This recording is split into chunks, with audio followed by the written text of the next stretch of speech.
Hey there, this is how to draw a Velociraptor based on the needs and desires of one of my amazing students. This one's for you, Joey.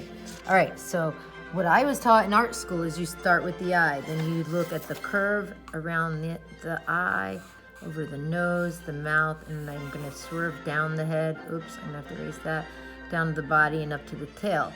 The student said they start with the tail. Well, for me, and trained in art school, that would be harder for proportions to go from the backside up to the eye. So I'm gonna show you the way I was taught how to start with the eye. All right, so I'm gonna be looking at these guys, and I totally suggest you look up the word Velociraptor on the internet, and then you do what I'm gonna do, look at it while you draw. So I'm going to hold the camera so you can see how I'm gonna start with the eye around here. I'm gonna start with a kind of circular eye shape and then have that straight up and down line in the middle for the eye. All right, then if you remember my lesson when we looked at the tiger, how I felt like he had what looked like eye makeup, kind of like that. You're gonna notice if you look really closely, and they look at lizard pictures, right? The artists to make these Velociraptors, there's kind of like that eyeliner look around the eye, and I'm gonna teach you slowly, step by step, how to go above the eye to make it, give it some character, make it looking at you, then come down to what I would do, the nose. Then I would stop where I'd have his little nose holes, or maybe he'll be blown out smoke or something, okay?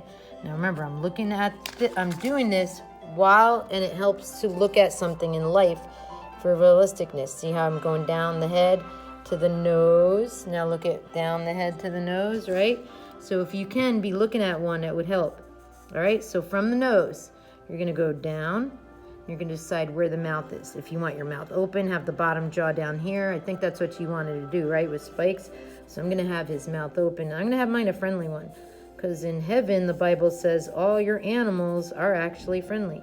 And what you did, I think you went over it with a toothpick of a Sharpie, the one you did in my art classroom, and you kind of went over and where you probably needed just a fine line pen to go over and black the bottom layer where it looked like he was chewing something. You could have something hanging out of his mouth he's chewing. I'm gonna make what looks like a tongue in there and probably some fire you could do, breathing or whatever. All right, so there's the bottom of the mouth. Now let's finish at the bottom of the jaw. It's gonna come around in and down. So I'm going step by step how to do an animal while looking at the picture. And that's what we're all doing. We're looking at the pictures of our favorite animal in my art class for my elementary students and upper. We're trying to add personal expression, something you like in art to make it yours, okay? So I'm gonna come down slowly to start doing his jaw, all right? You could do the jaw if you wanna make it like to show you the jawline or not. It's up to you if you want this extra shading. You come down and do the neck.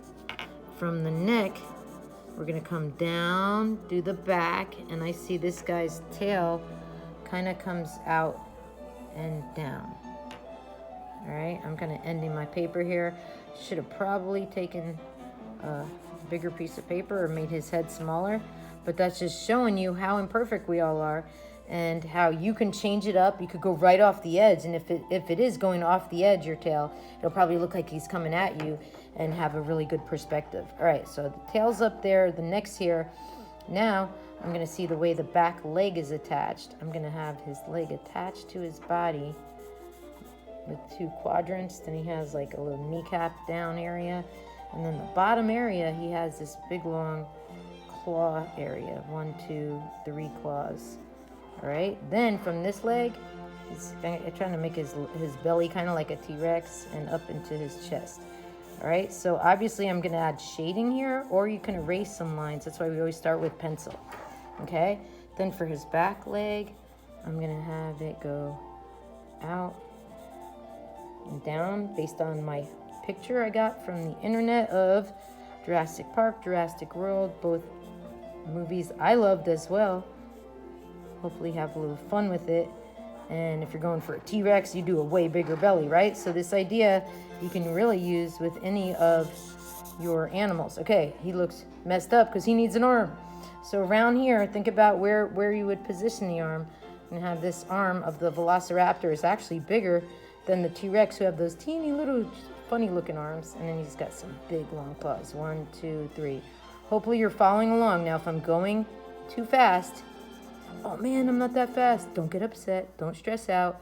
All you need to do is stop the video, finish up one little thing, then hit play again, right? That's the cool thing if I do a video lesson for you. Or you can type in how to do a Velociraptor and also follow along as other artists and art teachers show you how they would.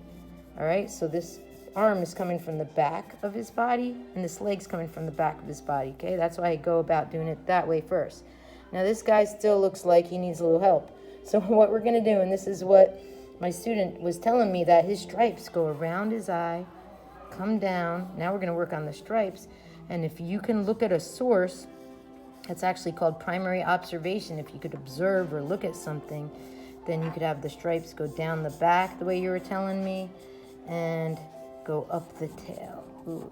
All right, so I'm gonna say over and out from this lesson, spend a little longer adding some tone or shading, going from dark to light to add a little dimension in my creature and let you know that I am not the best at Velociraptors.